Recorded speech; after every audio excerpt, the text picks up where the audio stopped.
in terms of the best overall transfer classes, you guys had a couple of schools get multiple votes.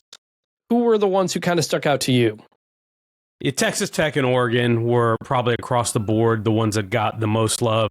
Texas Tech is obvious. They ended up with 17 transfers. A lot of them were players that were recruited or pursued by Big Ten and SEC programs. They got 3 offensive linemen, 4 defensive linemen. They got a running back, some receivers, some DBs. They went across the board and all in. James Blanchard, their GM, Cody Campbell, who had the head of their collective, and Joey McGuire, the head coach. They're trying to go all in to win the Big 12 this year. So theirs was really highly regarded. And Oregon, I think, has become one of those programs that you expect now every year to do really damage in the portal because they have the resources, but they're obviously a program that's competing at a high level too. They're making the college football playoff. They're competing for conference championships. And so when you put their NIL power, their financial power, along with a rising coach who's really good, who's very excitable and has got a really positive public image on top of being competitive at a high level and everything else they have to offer, I think Oregon has really cornered the market on finding elite talents that fit them and going and getting them. I thought they did a great job. And then they have a good GM too, Marshall Malkow, who's been over there for a few years. So both of those programs had a lot. We had Ole Miss got some love as usual, not necessarily the Portal King type of class that we're used to from Ole Miss, but they got some love. Ohio State got some love as well. So a lot of different answers, but I think Oregon and Texas Tech were probably the consensus too. By the way, Sam, can I ride for my Matadors out in West Texas? Speaking as somebody who has literally flown into Lubbock in the middle of a haboob, which was a bit of a not the best experience I've ever had. Yikes. I'm a Lubbock guy.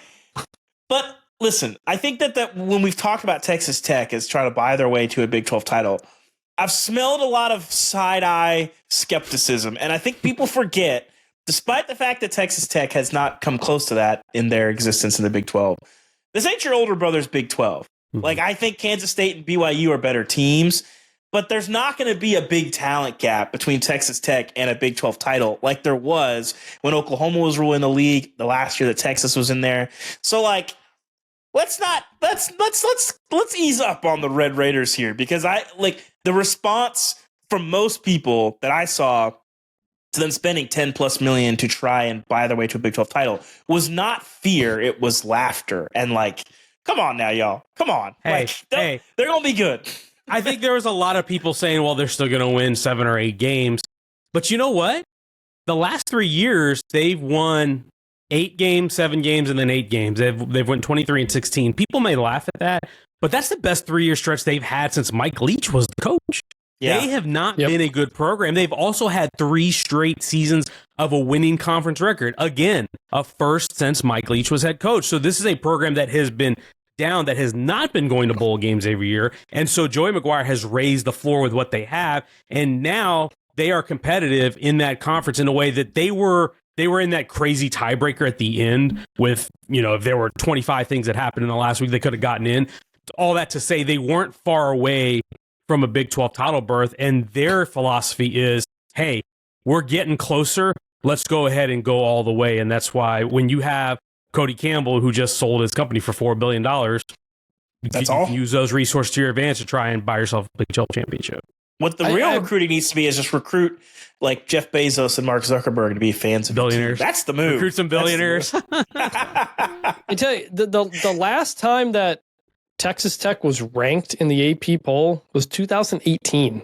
Mm-hmm. Like them in West Virginia, I think they might be the longest droughts for FBS teams to at least appear in the top 25. So you're right, they have been down and then solid, but they haven't made that next step up. And so going all in to do it. And that is why NIL has created more parity in the sport. Texas Tech was never going to be able to get this kind of talent before this. And suddenly we're talking about them as a team to watch. It's not a coincidence that since NIL happened, you've seen the top of the sport come down a little bit, other than the Ohio States and Michigans who can keep their NFL guys from leaving. Alabama's not where they were. Georgia's not quite what they were, I don't think. And that's good for the sport. And Alabama spends big. And Nebraska gets a Dylan Raiola, #1 quarterback recruit. It is making things more even across the board in a way that I don't think a lot of us thought that was going to happen. when NIL first started. I thought, oh, well, Alabama's got a lot of money. They'll continue to get the best players. And that's not happening. And No, I think it's that's not. And that's, I think, really good. I think this is the year Texas Tech does it. Obviously firing Mike Leach, complicated, controversial decision that we don't really need to get into on this show. Fans were not that pleased, but they won 9 games the year that they fired Mike Leach. Since then, they have yet to win 9 games. So, if you got a good coach, hold on to him and pay him.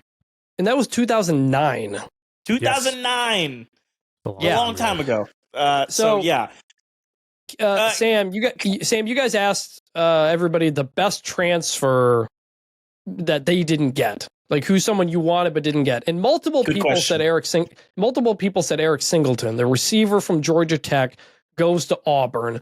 What did you make of that? And Auburn's got a pretty darn good 1-2 receiving tandem here that not a lot of schools might be able to match. I think that's one of the moves because you got Cam Coleman there as well. So 5-star. What do you make of what people thought of Singleton and maybe what Auburn could do?